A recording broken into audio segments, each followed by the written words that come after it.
Hello, good morning students. મિત્રો, આપણે chapter number 3 current electricity ના લાસ્ટ વિડિયો લેક્ચરમાં ઇલેક્ટ્રિક પાવર અને એનર્જી વિશેનો ટોપિક પૂર્ણ કરેલો છે. હવે આપણે ચેપ્ટરમાં આગળ વધીએ છીએ અને આજના વિડિયોમાં આપણે EMF that means electromotive force, જેને ગુજરાતીમાં કહીશું વિદ્યુત ચાલક બળ, અને ઇન્ટરનલ રેઝિસ્ટન્સ એટલે કે બેટરીનો આંતરિક અવરોધ, આ બંનેને લગતો ટોપિક આપણે આજના વિડિયો લેક્ચરમાં અભ્યાસ કરીશું. ઠીક છે, તો સ્ટાર્ટ કરીએ છીએ આજનો વિડિયો લેક્ચર.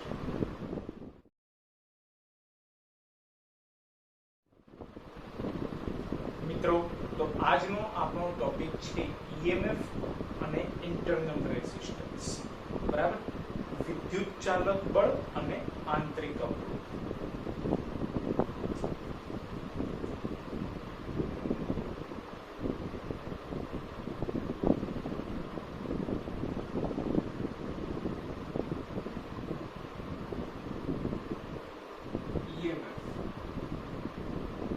જેનું ફૂલ ફોર્મ આપણે યાદ રાખીશું ઇલેક્ટ્રોમોટિવ ફોર્સ, ગુજરાતીમાં કહીશું વિદ્યુત ચાલક બળ. પણ મિત્રો ખાસ યાદ રાખો કે પાછળ બળ આવે છે એનો મીનિંગ એવો નથી કે આ કોઈ એક પ્રકારનું બળ છે, રાઈટ? વાસ્તવમાં આ પોટેન્શિયલ ડિફરન્સ, વિદ્યુત સ્થિતિમાનનો તફાવત છે. બરાબર, પણ નામ એ રીતનું છે કે જેથી આપણે એને બળ કહીએ છીએ. બરાબર, વિદ્યુત ચાલક બળ, બટ વાસ્તવમાં આ એક પ્રકારનો પોટેન્શિયલ ડિફરન્સ છે જેનો એકમ પણ વોલ્ટેજ છે. બરાબર છે, એટલે EMF અને આંતરિક અવરોધ.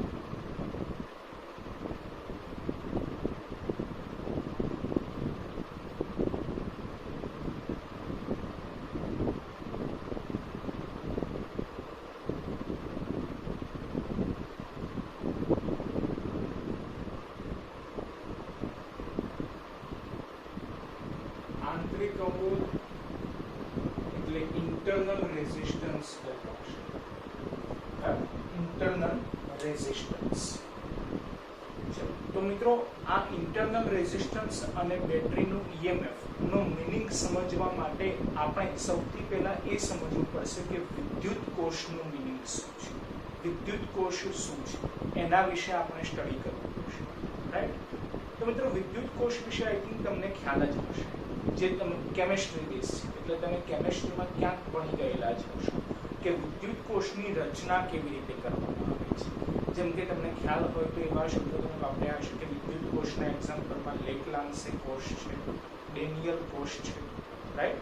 કે જેમાં કોઈ એક પાત્ર લેવામાં આવે છે, એની અંદર વિદ્યુત દ્રાવણ ભરવામાં આવે છે, એની અંદર વિદ્યુત ધ્રુવો એટલે કે કોઈ ધાતુના સળિયા ઉભા કરવામાં આવે છે, જેને આપણે ઇલેક્ટ્રોડ્સ કહીએ છીએ, અને કંઈક કેમિકલ રિએક્શન થાય છે, ઓક્સિડેશન થાય છે, રિડક્શન થાય છે, જેના કારણે એ ગમે તે એક ધ્રુવ એનોડ અને કેથોડ બને છે. રાઈટ? તો આ બધું આપણને કેમિસ્ટ્રી બેઝ આપણને ખ્યાલ છે, એનો જરા ઉપયોગ કરવાનો છે અને એના આધારે વિદ્યુત કોષને આપણે સમજવાનું છે. બરાબર છે? ચલો જોઈએ છીએ.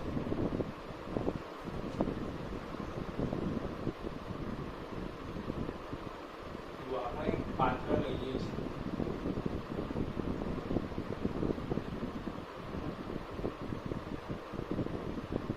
પાત્રની અંદર આપણે વિદ્યુત દ્રાવણ ભરી દઈએ છીએ. વિદ્યુત દ્રાવણ.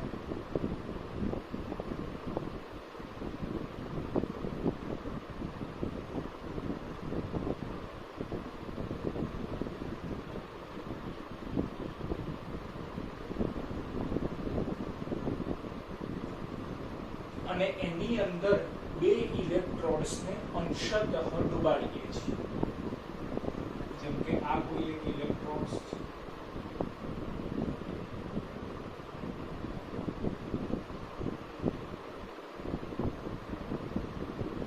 અને બીજો કોઈ એક ઇલેક્ટ્રોડ્સ છે.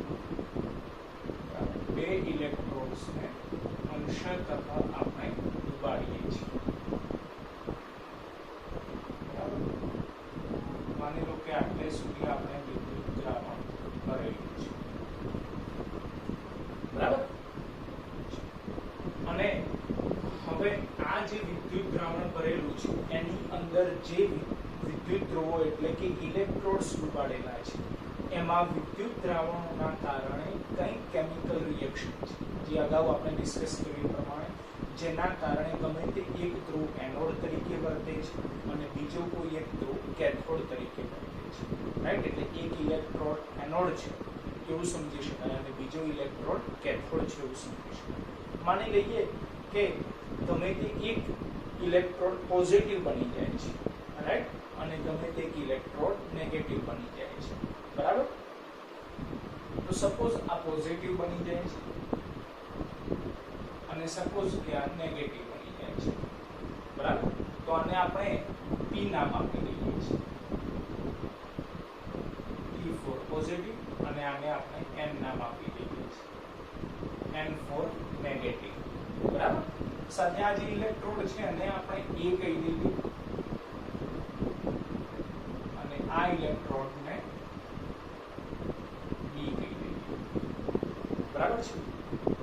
અને હવે આપણે આ જે A અને P આ ઇલેક્ટ્રોડના બે ધ્રુવો થયા, A અને P, એવી રીતે આ ઇલેક્ટ્રોડના બે ધ્રુવો થયા B અને N, બરાબર. તો એની વચ્ચે વિદ્યુત સ્થિતિમાનનો તફાવત નક્કી કરી દીધો.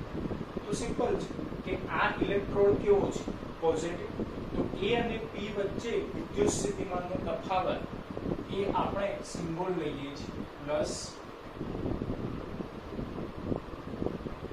V પ્લસ, બરાબર. એવી જ રીતે આ ઇલેક્ટ્રોડ એ નેગેટિવ છે તો એના બે ધ્રુવો એટલે કે N અને B વચ્ચે વિદ્યુત સ્થિતિમાનનો તફાવત જેનો સિમ્બોલ આપણે માઈનસ V માઈનસ લઈએ છીએ, બરાબર.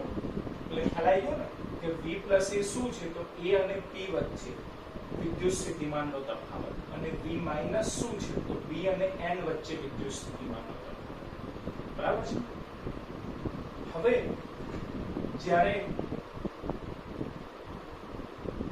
આના આધારે એવું ખ્યાલ આવી જાય આપણને કે આ જે આખો વિદ્યુત કોષ છે એ હવે બેટરી તરીકે વર્તે છે, સેલ તરીકે વર્તે છે.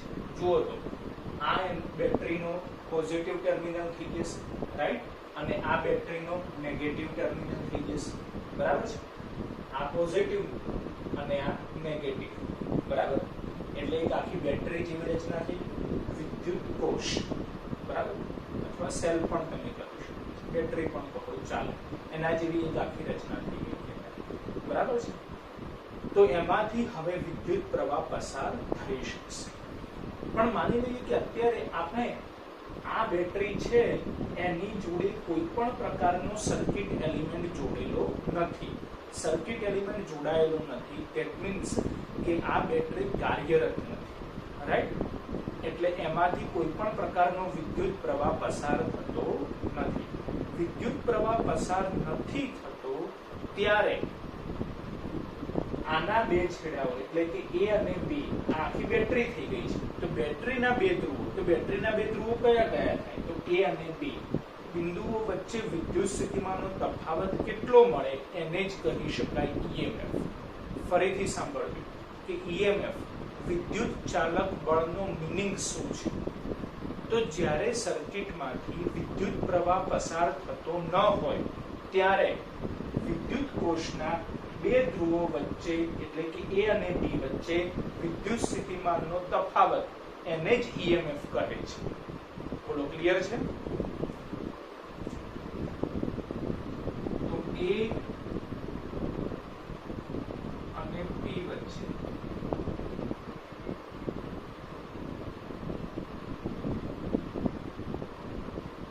વિદ્યુત સ્થિતિમાનનો તફાવત V પ્લસ છે, બરાબર. એવી જ રીતે B અને N વચ્ચે વિદ્યુત સ્થિતિમાનનો તફાવત B અને N વચ્ચે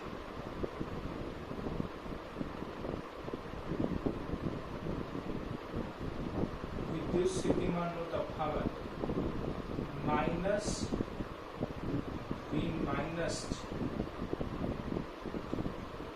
બરાબર. અને ખાસ યાદ રાખો કે એ અને બી વચ્ચે વિદ્યુત સ્થિતિમાનનો તફાવત પણ ક્યારે? જ્યારે પ્રવાહ પસાર ન થતો હોય ત્યારે, રાઈટ. પ્રવાહ પસાર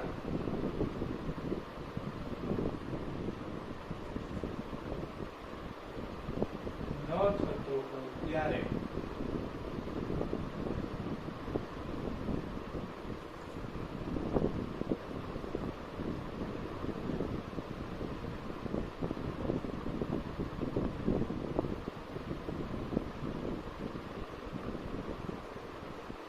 એ અને બી વચ્ચે વિદ્યુત સ્થિતિમાનનો તફાવત, એને જ આપણે ઈએમએફ કહીશું. એ અને બી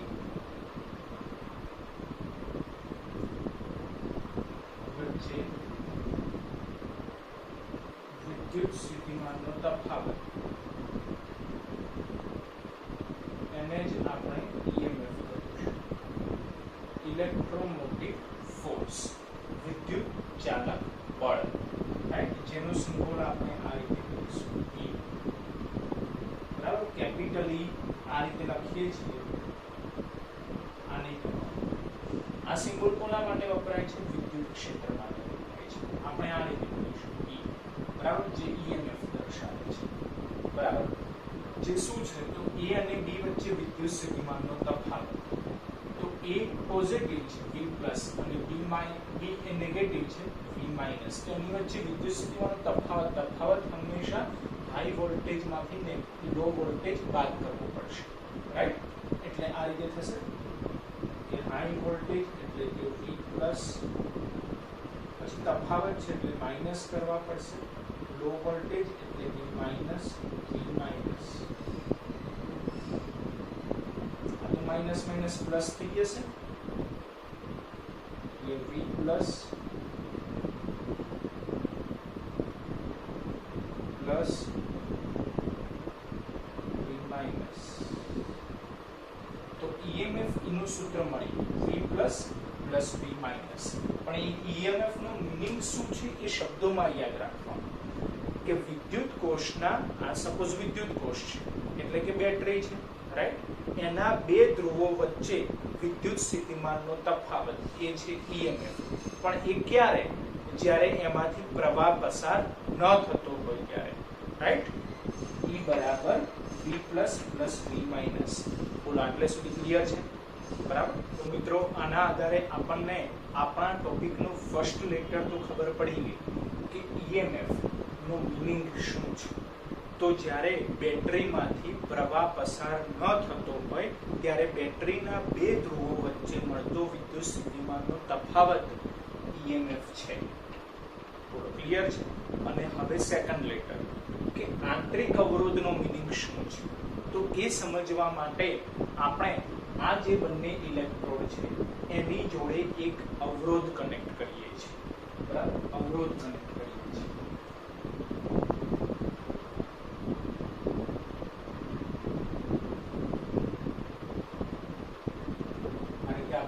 વાયર મારફતે એક અવરોધ કનેક્ટ કરી દઈએ છીએ.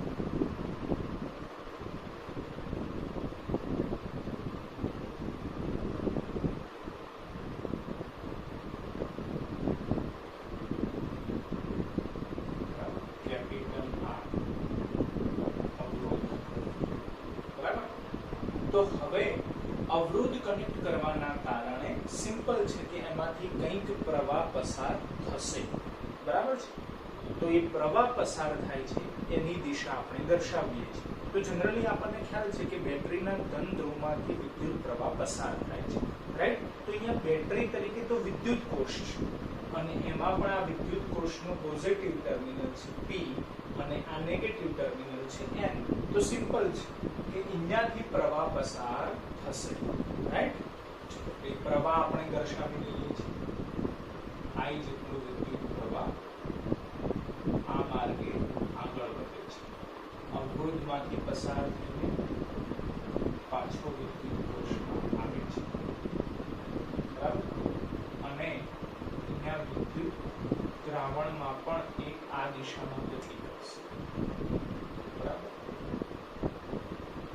આ જેટલો વિદ્યુત પ્રવાહ આ દિશામાં ગતિ કરશે, એટલે ખ્યાલ આવી ગયો. આ રીતે આ માર્ગે ગતિ કરે છે વિદ્યુત પ્રવાહ. આ માર્ગ કેવો થયો તો ક્લોકવાઇઝ ડિરેક્શન, રાઈટ. એટલે અહીંયા સાઈડમાં આપણે દર્શાવીએ છીએ ક્લોકવાઇઝ ડિરેક્શન I. વિદ્યુત પ્રવાહ I એ ક્લોકવાઇઝ ડિરેક્શનમાં ગતિ કરે છે, રાઈટ. પણ આપણને એ પણ ખ્યાલ છે કે આ વિદ્યુત પ્રવાહ કેવી રીતે રચાય છે, તો વિદ્યુત ભારોની ગતિના કારણે. તો વિદ્યુત ભારમાંથી કયો વિદ્યુત ભાર ગતિ કરે છે, તો સિમ્પલ છે, ઇલેક્ટ્રોન.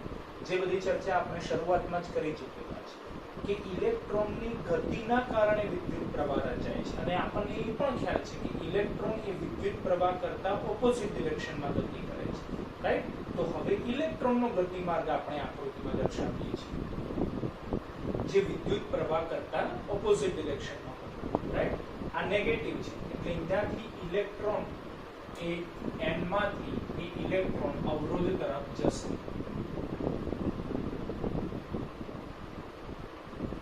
બરાબર. ઇલેક્ટ્રોન જે તમે જોઈ શકો છો પ્રવાહ કરતા ઓપોઝિટ ડિરેક્શનમાં છે, રાઈટ. આ ઇલેક્ટ્રોનનો ગતિમાર્ગ આપણે દર્શાવીએ છીએ,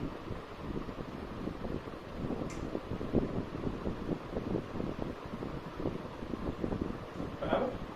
અને એ જ રીતે એ ઇલેક્ટ્રોન P પાસે આગળ આવે છે અને પછી E પાસે પહોંચી જાય છે, બરાબર. પણ હવે વિચારવાનું છે કે ઇલેક્ટ્રોન એ આ માર્ગે આગળ વધે છે,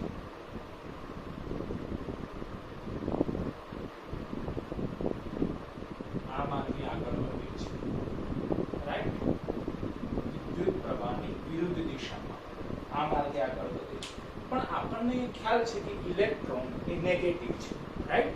જે પોઝિટિવ જોડે એટ્રેક્ટિવ ફોર્સ અનુભવે, રાઈટ. એટલે આ ઇલેક્ટ્રોન છે એ આ દિશામાં જાય છે. જો તીર કઈ દિશામાં છે, આ દિશામાં છે, પણ એ દિશામાં તો નેગેટિવ ઇલેક્ટ્રોડ છે. તો ઇલેક્ટ્રોન એ પોતે નેગેટિવ છે અને નેગેટિવ જોડે જાય છે. આ કઈ અજુગતું નથી લાગતું, બરાબર. વાસ્તવમાં થવું શું જોઈતું હતું કે આ ઇલેક્ટ્રોન અહીંયા અટકી જવો જોઈતો હતો. કેમ? કારણ કે આ પોઝિટિવ ઇલેક્ટ્રોડ છે, રાઈટ. એટલે પોઝિટિવ ટર્મિનલ છે, એની જોડે ઇલેક્ટ્રોન આકર્ષાય ત્યાં અટકી જાય, વાત સિમ્પલ છે. પણ એ ઇલેક્ટ્રોડમાંથી બહાર આવે છે અને પાછા નેગેટિવ ઇલેક્ટ્રોડમાં જાય છે અને પછી એ આગળ વધે છે. પાછો ઇલેક્ટ્રોન અહીંયાથી અવરોધમાંથી પસાર થાય છે, પાછો પોઝિટિવમાંથી બહાર આવે છે, પાછો નેગેટિવમાં જાય છે, ફરીથી અવરોધમાં જાય છે. આ રીતે આખી સર્કિટ પૂર્ણ થતી જ રહે છે, કન્ટિન્યુ ચાલુ જ રહે છે, બરાબર. પણ ક્વેશ્ચન એ જ છે કે અહીંયા પોઝિટિવમાંથી ઇલેક્ટ્રોન બહાર આવે છે અને ઇલેક્ટ્રોન એ પોતે નેગેટિવ ને પાછું નેગેટિવ તરફ જ જાય છે. આ કેવી રીતે શક્ય છે? તેના માટે મિત્રો ખાસ યાદ રાખો કે આ વિદ્યુત કોષનો આખો ટોપિક છે જે કેમિસ્ટ્રી બેઝ ઉપર છે, બરાબર. તો એનો મીનિંગ એવો થયો કે આપણને ખ્યાલ છે કે નેગેટિવ પોઝિટિવ જોડે એટ્રેક્ટિવ ફોર્સ અનુભવે. ધેટ મીન્સ કે આ ઇલેક્ટ્રોન આ પોઝિટિવ ટર્મિનલ સાથે વિદ્યુતીય બળથી જકડાયેલો રહે, વાત સાચી છે.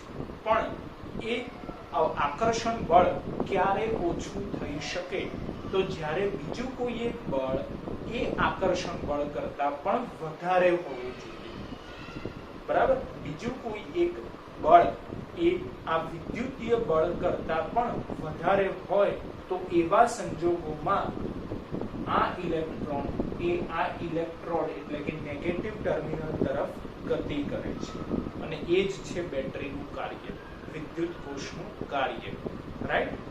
બાકી જો આ ઇલેક્ટ્રોન એ અહીંયા પોઝિટિવ ટર્મિનલ જોડે પૂરો થઈ જતો હોત એનો માર્ગ, તો હવે નવા ઇલેક્ટ્રોન લાવવા પડે.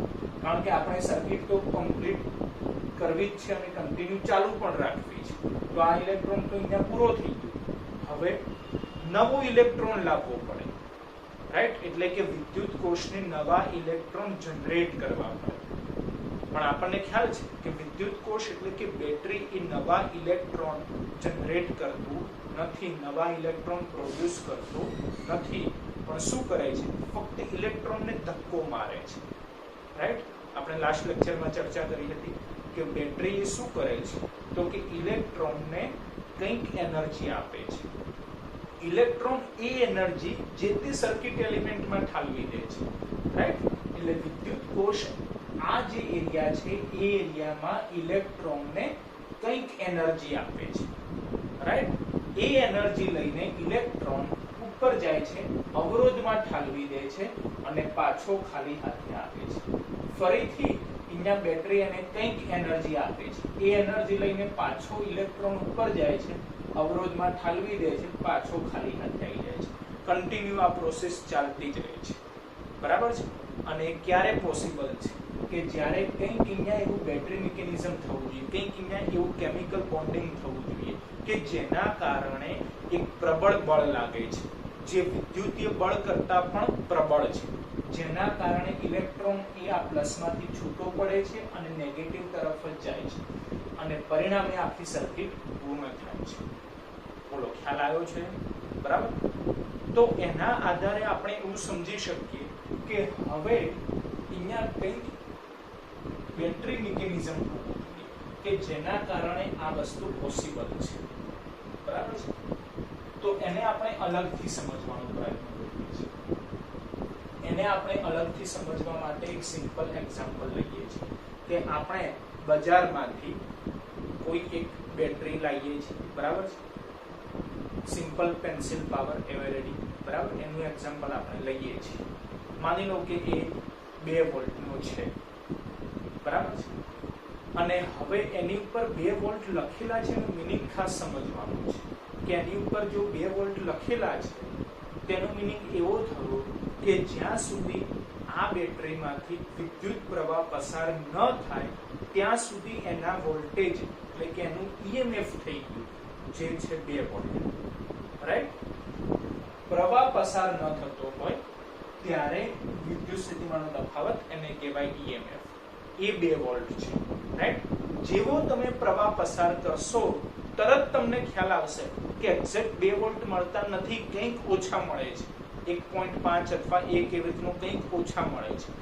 તો ક્વેશ્ચન એ થાય કે લખ્યું છે 2 વોલ્ટ, આપણે 2 વોલ્ટ લાયેલા, તો જ્યારે આપણે એમાંથી પ્રવાહ પસાર કરીએ છીએ તો એક્ઝેક્ટ 2 વોલ્ટ મળતા કેમ નથી?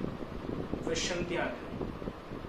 તો એનું કારણ એ છે કે દરેક વિદ્યુત કોષમાં, બરાબર, એ જે આપણે પાવર લાયા છીએ પેન્સિલ પાવર, એવા દરેક વિદ્યુત કોષમાં એટલે કે બેટરીમાં કંઈક આંતરિક અવરોધ હોય છે, કંઈક ઇન્ટરનલ રેઝિસ્ટન્સ હોય છે, જે આ વધારાના પ્રવાહને, જે આ વધારાના વોલ્ટેજને ખેંચી લે છે.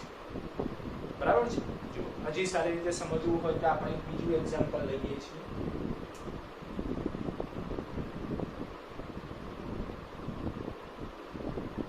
આ બેટરી છે.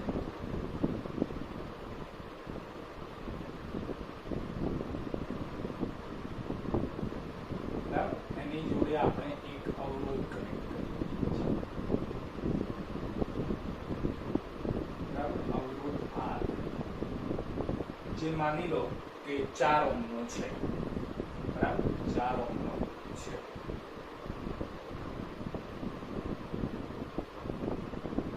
અને જે બેટરી જોઈન્ટ કરેલી છે એ 12 વોલ્ટની છે. બરાબર?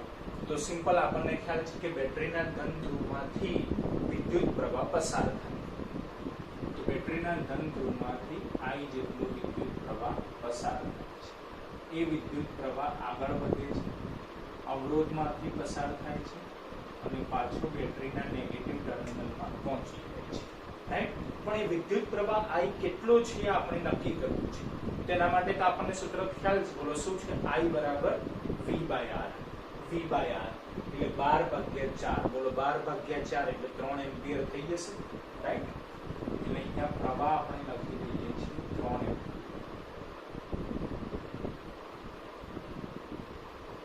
3 એમ્પિયર. બરાબર? અને સિમ્પલ એક જ કનેક્શન છે એટલે એક જ અવરોધ છે. બરાબર છે? તો વોલ્ટેજ જે બેટરીના વોલ્ટેજ છે એ જ મળશે, રાઈટ. અને આમ પણ તમારે ગણતરી કરવી હોય તો આપણને ખ્યાલ છે કે આ અવરોધના બે છેડા વચ્ચે વિદ્યુત સ્થિતિમાનનો તફાવત આપણે શોધવો હોય તો સૂત્ર એપ્લાય કરી શકીએ V બરાબર IR, રાઈટ. IR એટલે 3 into 4 એટલે 12 વોલ્ટ આવી જશે, બરાબર, 12 વોલ્ટ.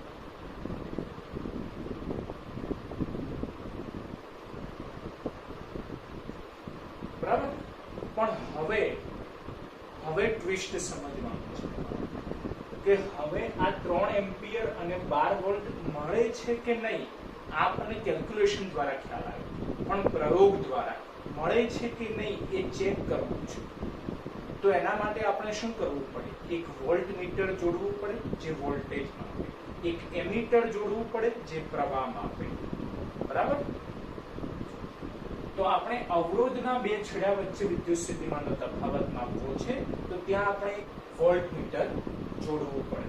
અને મિત્રો ખાસ યાદ રાખો, જે તમે આગળ ચોથા ચેપ્ટરમાં ભણશો કે વોલ્ટમીટર એ હંમેશા પેરેલલમાં કનેક્ટ કરવામાં આવે છે, એવી જ રીતે એમીટર એ હંમેશા સિરીઝમાં કનેક્ટ કરવામાં આવે છે, રાઈટ. તો અહીંયા આપણે વોલ્ટમીટર કનેક્ટ કરી દઈએ છીએ જેનાથી આપણને ખ્યાલ આવે કે આ અવરોધના બે છેડા વચ્ચે વિદ્યુત સ્થિતિમાનનો તફાવત કેટલો મળે છે. કેલ્ક્યુલેશન દ્વારા તો 12 વોલ્ટ મળે છે, પણ શું પ્રયોગ દ્વારા પણ મળે છે કે નહીં એ ચેક થઈ શકે, રાઈટ. એવી રીતે પ્રવાહ આપણને કેલ્ક્યુલેશન દ્વારા 3 એમ્પિયર મળ્યું, પણ પ્રયોગ દ્વારા મળે છે કે નહીં એ પણ આપણે ચેક કરવું પડે. તેના માટે આપણે અહીંયા સિરીઝમાં એક પ્રવાહ માપવા માટેનું સાધન જેને કહેવાય એમીટર એ કનેક્ટ કરી દઈએ, રાઈટ. તો હવે આ પ્રયોગના આધારે આપણને ખ્યાલ આવ્યો કે પ્રવાહ આપણને કેલ્ક્યુલેશન દ્વારા 3 એમ્પિયર મળતો હતો, તો પ્રયોગ દ્વારા પણ 3 એમ્પિયર મળવો જ જોઈએ, રાઈટ. પણ નથી મળતો. કેટલો મળે છે? 2 એમ્પિયર મળે છે.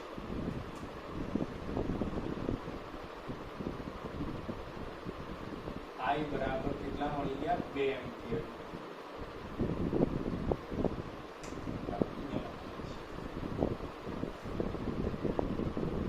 I બરાબર 2 એમ્પિયર મળી.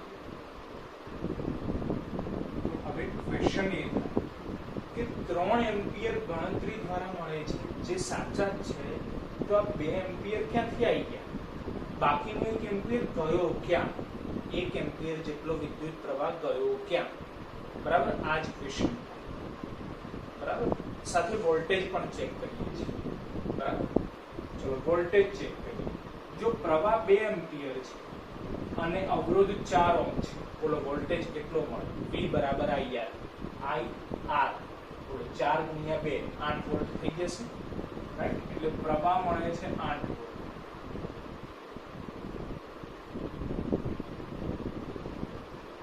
ફરીથી આપણો ક્વેશ્ચન એ જ છે કે વોલ્ટેજ કેલ્ક્યુલેશન દ્વારા 12 વોલ્ટ મળતા હતા, બેટરીમાં આપણે 12 વોલ્ટ એપ્લાય કરેલા છે તો 12 વોલ્ટ જ મળવા જોઈએ, જે કેલ્ક્યુલેશન દ્વારા મળતા હતા, રાઈટ છે.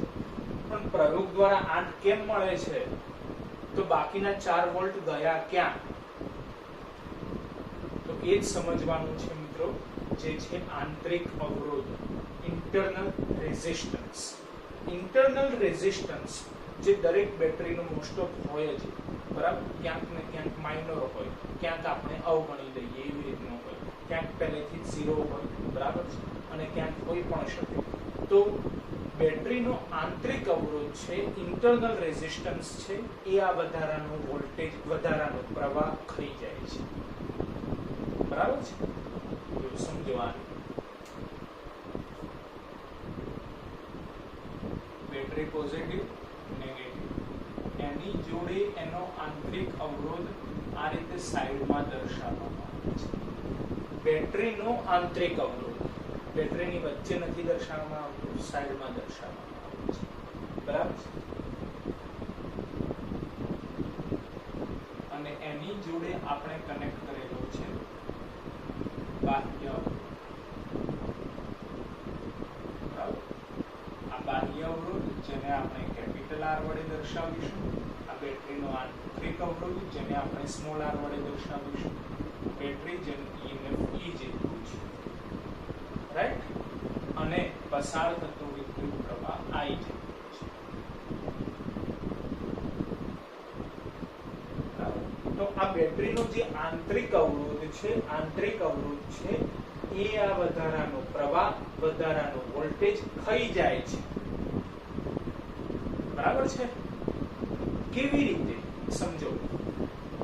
આપણે કીધું કે આ ઇલેક્ટ્રોન જોડે કંઈક વધારાનું બળ છે જે વિદ્યુતીય બળ કરતા પણ પ્રબળ છે બેટરી મિકેનિઝમના કારણે, જેના કારણે આ ઇલેક્ટ્રોન પ્લસ જોડે એનો ગતિમાર્ગ પૂરો નથી કરી દેતો અને કંઈક એનર્જી મેળવીને માઇનસ જોડે પહોંચે છે, માઇનસ ટર્મિનલ જોડે પહોંચે છે અને પછી એ એનર્જી અવરોધમાં ઠાલવી દે છે, રાઈટ. પણ હવે એ ઇલેક્ટ્રોન આ પ્લસ ટર્મિનલમાંથી માઇનસ ટર્મિનલ સુધી પહોંચે તો આ વચ્ચેનો ગતિમાર્ગ છે, તો એ વચ્ચેના ગતિમાર્ગમાં ગમે ત્યાં અથડામણ અનુભવે છે અને એની અંદર તો વિદ્યુત દ્રાવણ છે, તો ધન આયનો પણ હોઈ શકે, ઋણ આયનો પણ હોઈ શકે. તો એ ઇલેક્ટ્રોન એ ધન અને ઋણ આયનો જોડે અથડામણ અનુભવે છે અને વાસ્તવમાં એને જેટલી એનર્જી મળી હતી બેટરી દ્વારા એમાંથી કંઈક એનર્જી ત્યાં જ વેસ્ટ થઈ જાય છે અને પછી અથડાતો કૂટાતો છેવટે નેગેટિવ ટર્મિનલ જોડે પહોંચે છે ત્યારે એની જોડે કંઈ ખાસ એનર્જી રહેતી નથી. સપોઝ માની લઈએ કે બેટરીએ એને 12 વોલ્ટ આપેલા કે આટલી એનર્જી લઈ લેતું અને આટલી એનર્જી લઈને અવરોધ જોડે પહોંચ, પણ એનો ગતિમાર્ગ જ મુશ્કેલ હતો કે એના માર્ગમાં એને ધન આયનો ઋણ આયનો જોડે અથડામણ થઈ અને એ અથડામણમાં ક્યાંક 3-4 વોલ્ટેજ જેટલી એનર્જી વેસ્ટ થઈ ગઈ. બરાબર છે? અને બાકીની 8 વોલ્ટ જેટલી જ એનર્જી એ અવરોધને આપી શકે. બોલો, ખ્યાલ આવ્યો? બરાબર છે? આ વસ્તુ છે આખું ઇન્ટરનલ રેઝિસ્ટન્સ, આંતરિક અવરોધ. બરાબર. હવે એનું રિલેશન આપણે લાવવાનું છે, એટલે કે સૂત્ર આપણે લાવવાનું છે. બરાબર.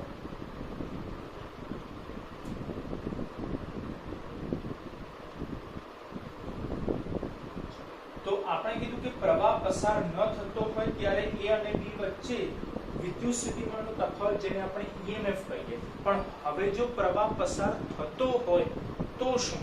બરાબર. તો પ્રવાહ પસાર થતો હોય ત્યારે પ્રવાહ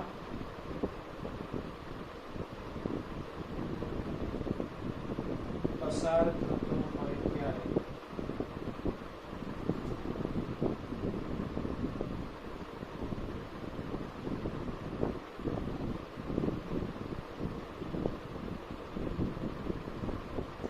A અને B વચ્ચે વિદ્યુત સ્થિતિમાનનો તફાવત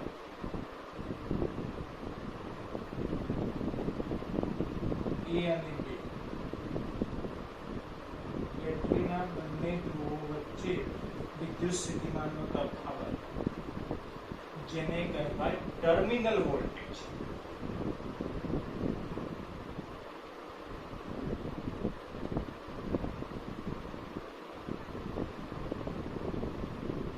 ટર્મિનલ વોલ્ટેજ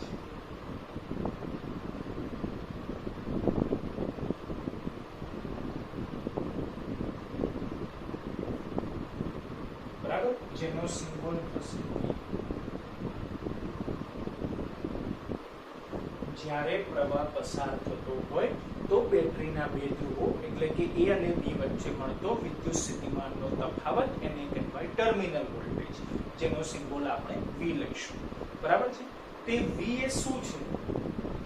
તો A અને P વચ્ચે વિદ્યુત સ્થિતિમાનનો તફાવત જે કેટલો છે? તો V + V, રાઈટ.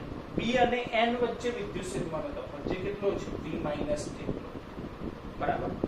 અને આ જે છે એ વિદ્યુત કોષ, તે વિદ્યુત કોષમાં આપણે આ ચર્ચા કરી એ રીતે કંઈક આંતરિક અવરોધ છે. બરાબર. તો એ આંતરિક અવરોધના બે છેડા વચ્ચે વિદ્યુત સ્થિતિમાનનો તફાવત, એ બધા જ વિદ્યુત સ્થિતિમાનનો સરવાળો કરવો પડશે. 3 વિદ્યુત સ્થિતિમાનનો સરવાળો કરવો પડે. જો ખાસ ધ્યાન રાખજો કયા 3? તો A અને P વચ્ચે વિદ્યુત સ્થિતિમાનનો તફાવત v પ્લસ, b અને n વચ્ચે વિદ્યુત સ્થિતિમાનનો તફાવત v માઇનસ, અને ત્રીજું કોણ? તો કે વિદ્યુત કોષનો આંતરિક અવરોધ. એ આંતરિક અવરોધના બે છેડા વચ્ચે વિદ્યુત સ્થિતિમાનનો તફાવત. બરાબર છે? આ ત્રણે વિદ્યુત સ્થિતિમાનના તફાવતનો સરવાળો કરીએ ત્યારે આપણને a અને b વચ્ચે વિદ્યુત સ્થિતિમાનનો તફાવત મળી જાય. બરાબર? જેને કહેવાય ટર્મિનલ વોલ્ટેજ. બરાબર? એટલે a અને b વચ્ચે વિદ્યુત સ્થિતિમાનનો તફાવત v પ્લસ b અને n વચ્ચે વિદ્યુત સ્થિતિમાનનો તફાવત v માઇનસ પ્લસ બેટરીના આંતરિક અવરોધના બે છેડા વચ્ચે વિદ્યુત સ્થિતિમાનનો તફાવત. વિદ્યુત સ્થિતિમાનનો તફાવત v શોધવો હોય તો સૂત્ર કયું વપરાય? v બરાબર IR. તો સપોઝ પસાર થતો પ્રવાહ I જેટલો છે અને બેટરીનો આંતરિક અવરોધ કેટલો છે? તો કે સ્મોલ r જેટલો. તો v બરાબર IR સૂત્ર વાપરી શકાય, રાઈટ? v બરાબર IR, પણ આ માઈનસ લઈશું, માઈનસ IR. ક્વેશ્ચન એ થાય કે મેં માઈનસ કેમ કરી દીધું? બરાબર? તો સમજો કે પ્રવાહ પ્લસ થી માઈનસ તરફ જવો જોઈએ. પ્લસ થી માઈનસ તરફ એટલે પ્રવાહ આમ જવો જોઈએ. આ ઉપર આમ જાય છે. ઇન્ટરનલ, આ બાહ્ય સર્કિટ છે, આ ઇન્ટરનલ સર્કિટ છે. બરાબર? આ બહારની દુનિયા છે, આ અંદરની દુનિયા છે, એવું સમજવાનું. આ બાહ્ય સર્કિટ, આ ઇન્ટરનલ સર્કિટ. બરાબર? તો બાહ્ય સર્કિટમાં બરાબર છે કે પોઝિટિવ માંથી પ્રવાહ પસાર થાય છે, રાઈટ છે? પણ અંદરમાં પોઝિટિવ આ છે, નેગેટિવ આ છે, તો પ્રવાહ આમ જવો જોઈતો તો, પણ એમ જાય તો સર્કિટ અધૂરી થઈ જાય. એટલે પ્રવાહ આમ જ જાય છે, રાઈટ? પણ પ્રવાહ આમ જવો જોઈતો તો ઓપોઝિટ ડિરેક્શનમાં જાય છે. બતાવવા માટે માઈનસ કરી દઈએ. ખ્યાલ આવે છે? બરાબર? તો માઈનસ નો મીનિંગ એ છે કે પ્રવાહ b થી a તરફ જાય છે, જ્યારે વાસ્તવમાં પ્લસ થી માઈનસ એટલે કે a થી b તરફ જવું જોઈએ તો. બરાબર? પણ b થી a તરફ જાય છે એટલે માઈનસ સાઇન આવે છે. બરાબર? હવે આ v plus plus v minus, v plus plus v minus એને તો કહેવાય e. તો સૂત્ર મળી ગયું આપણને. Terminal voltage v, EMF E અને આંતરિક અવરોધ R, ત્રણે વચ્ચેનું રિલેશન દર્શાવતું સૂત્ર v બરાબર E માઇનસ IR. બરાબર? જે દાખલા માટે આપણે ખૂબ જ ઉપયોગમાં લઈશું. બરાબર? જેમાં દરેક પદની ઓળખ આપણને ખાસ આવડવી જોઈએ. હજી ફરીથી આપણે જરા જોઈ લઈએ. બરાબર? કે v એ શું છે? તો જ્યારે બેટરીમાંથી પ્રવાહ પસાર થતો હોય ત્યારે બેટરીના બે ધ્રુવો વચ્ચે વિદ્યુત સ્થિતિમાનનો તફાવત, જેને કહેવાય ટર્મિનલ વોલ્ટેજ. E એ શું છે? તો જ્યારે બેટરીમાંથી પ્રવાહ પસાર ન થતો હોય ત્યારે બેટરીના બે ધ્રુવો વચ્ચે વિદ્યુત સ્થિતિમાનનો તફાવત, જેને કહીશું EMF, ઇલેક્ટ્રોમોટિવ ફોર્સ, વિદ્યુત ચાલક બળ. રાઈટ? I એ તો સિમ્પલ છે, પસાર થતો વિદ્યુત પ્રવાહ છે. R, સ્મોલ r શું દર્શાવે છે? તો કે બેટરીનો આંતરિક અવરોધ દર્શાવે છે. બોલો, ક્લિયર થઈ ગયું સૂત્ર? v બરાબર E માઇનસ IR. બરાબર? આ સૂત્રમાંથી જ આપણે એક અલગ સૂત્ર પણ મેળવીએ કે જેનો આપણે દાખલા માટે ઉપયોગ કરીશું.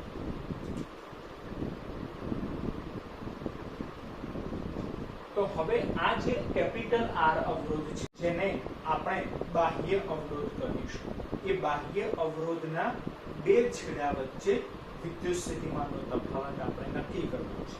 તો v બરાબર IR. બરાબર? ઓહમના નિયમ પરથી. એટલે ઓહમના નિયમ પરથી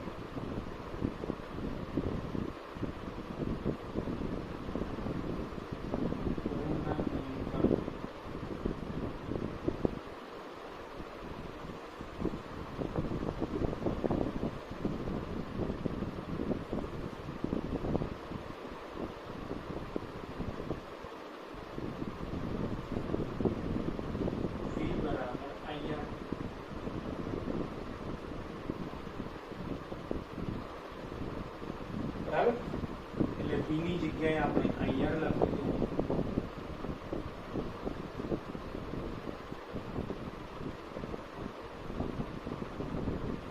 આ બાહ્ય અવરોધ માટે છે અને બાહ્ય અવરોધ માટે આપણે કેપિટલ R સિમ્બોલ રાખેલું છે. બરાબર, equal to EM9 minus IRM9 આ સ્મોલ r છે, એટલે કે બેટરીના આંતરિક અવરોધના બે છેડાઓ વચ્ચે વિદ્યુત સ્થિતિમાનનો તફાવત દર્શાવે છે. અને આમાંથી આપણે I નું સૂત્ર લાવવાનું છે. I નું સૂત્ર I વાળું પદ આપણે ડાબી બાજુ લઈ લઈએ તો IR તો છે જ, માઇનસ આ બાજુ આવી જાય તો પ્લસ IR થઈ જાય ઇક્વલ E. બરાબર, ચલો I કોમન કાઢીએ.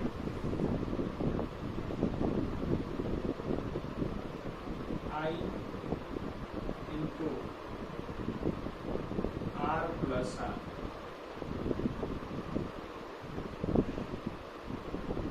બરાબર E. અને એમાંથી ચલો I ને કરતા બનાવો તો R plus R છેદમાં આવી જશે એટલે E upon R plus R. આ સૂત્ર પણ આપણે યાદ રાખીશું.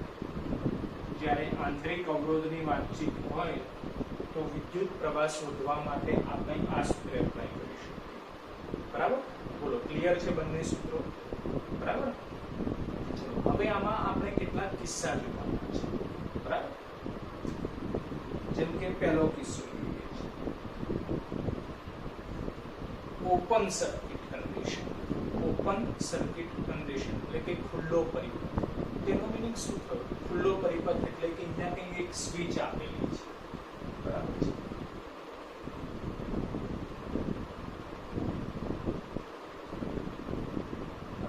સ્વિચ આપેલી છે.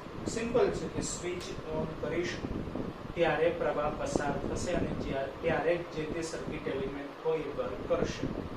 જો સ્વિચ ઓન જ ના કરીએ તો, ઓફ જ રાખીએ તો પ્રવાહ પસાર નહીં થાય. રાઈટ, એટલે ખુલ્લો પરિપથ એટલે કે પ્રવાહ પસાર થતો નથી. ઓપન સર્કિટ કન્ડિશન એટલે કે પ્રવાહ પસાર થતો નથી. અને પ્રવાહ પસાર ન થતો હોય, પ્રવાહ પસાર ન થતો હોય તો EMF ગણી શકાય. રાઈટ, એટલે કે પ્રવાહ પસાર નથી થતો તો I equal to 0 લઈ લેવાય. તો એવા સંજોગોમાં V બરાબર E બની જાય, કારણ કે I તો 0 છે જ. તો એવા સંજોગોમાં આપણે કહી શકીએ કે જે પેન્સિલ પાવર આપણે લઈને આવ્યા છીએ બજારમાંથી, એની ઉપર જે બે વોલ્ટેજ લખેલા હતા એ બે વોલ્ટેજ આપણને ટર્મિનલ વોલ્ટેજ તરીકે મળે છે. એટલે કે EMF એ જ ટર્મિનલ વોલ્ટેજ બની જાય છે. પણ ક્યારે મળ્યું? તો જ્યારે પ્રવાહ પસાર ન થતો હોય ત્યારે. બોલો ક્લિયર થયું હવે? બરાબર, એટલે પહેલો કિસ્સો open circuit condition. Open circuit condition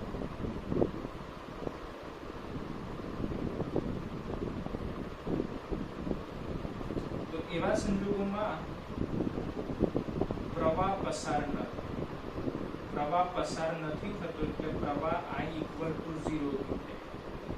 ચલો I equal to 0 મૂકી દઈએ તો ટર્મિનલ વોલ્ટેજ બની જાય EMF. આ EMF જ બની જાય ટર્મિનલ વોલ્ટેજ. બરાબર, બીજો કિસ્સો કે આ જે પસાર થતો પ્રવાહ છે એ પ્રવાહ મહત્તમ ક્યારે હોય? મહત્તમ ક્યારે?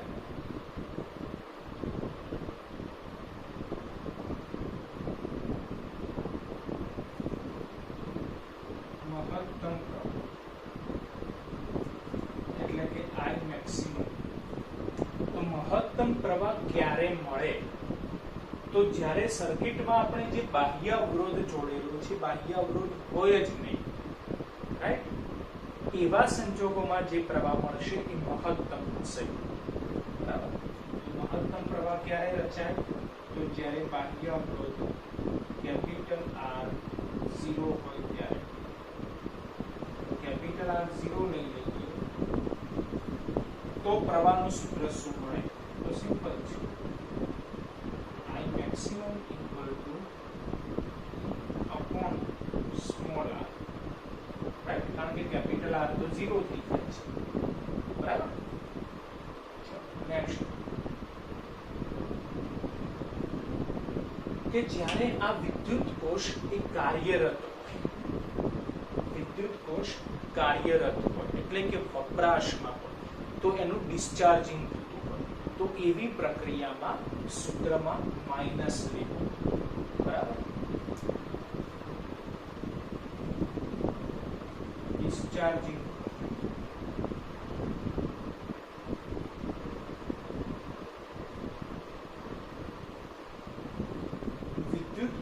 કાર્યરત હોય, વપરાશમાં હોય એટલે કે એનું ડિસ્ચાર્જિંગ થતું હોય, તો એવા સંજોગોમાં ટર્મિનલ વોલ્ટેજનું સૂત્ર V બરાબર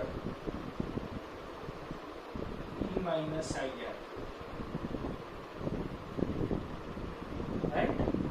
અને નેક્સ્ટ એન્ડ લાસ્ટ ફોર્થ કે જ્યારે આ વિદ્યુત કોષ કાર્યરત નથી, વપરાશમાં નથી, તો એનું ચાર્જિંગ થતું હોય, તો એવા સંજોગોમાં સૂત્રમાં પ્લસ લેવું પડે.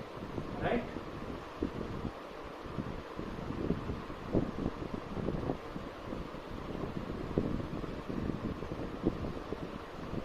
ચાર્જિંગ, તો એવા સંજોગોમાં ટર્મિનલ વોલ્ટેજ V બરાબર E પ્લસ IR સૂત્ર વાપરો. બરાબર. આ ચારેય કિસ્સા યાદ રાખો, જેનો આપણે દાખલામાં અવારનવાર ઉપયોગ કરીશું. બરાબર છે. બોલો, ક્લિયર થઈ ગયું છે? સૂત્ર V બરાબર E માઇનસ IR, એના ઉપરથી I નું સૂત્ર E upon R plus R અને વધારાના ચાર કિસ્સા. બરાબર છે. હવે મિત્રો આપણે મળીએ છીએ નેક્સ્ટ વિડિયો લેક્ચરમાં આ ટોપિકને રિલેટેડ કેટલાક એક્ઝામ્પલ સાથે. ઠીક છે.